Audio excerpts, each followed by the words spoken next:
gabaygan wuxuu abwaan Faarax Nuur tiriyey waagii gaaladii Yurub ka soo gooshtay ee ay gayiga Soomaalida qabsanaysay. wuxuu abwaankii wadaniga ahaa ee Faarax Nuur allaha u naxariistay ka guubaabinaya ummadda Soomaaliyeed inaan la aaminin gaalka sidii uu eebayna faray. wuxuu abwaanku ku bilaabayaa in astaamihii aakhiru zamaanka iyo maalintii qiyaamuhu ay fafaalahoodii muuqato. waxaana uu yidhi Ingiriis, Amxaar iyo Talyaan way akeekimiya arliga la kala boobaya nin yutaal roone anse ila ah aakhiru zamaan ilgyadiisii orgiga riyaha taadaxo oo dafaaliga ee waa duni habii loo ogaa aqalka diideene anse ila ah aakhiru zamaan ilgyadiisii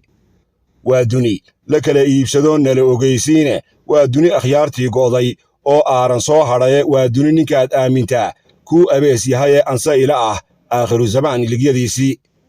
waa duni xaqii la arkaya la arjumayaaye waa duni akhyaartii lahayd iibku doon tahaye anse ila ah aakhiru zamaan ilgyadiisii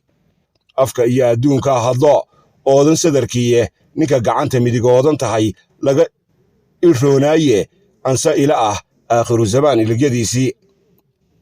niman yahow baldaya xaajada lala aguugaayo odayaasha loo yeedhay ee la anfacsiinaayo asxaabihii bayna yidhi gaal ha aaminine haddaa niman islaamiya tihiin aadan faraciisa oo aydaan ilaahay ka goynhayna oodine hadduu awrka dooxada ku furo eel kalaa xigiye inaga daayayaynaan ku dhicin bahalafkiisii allowma gebye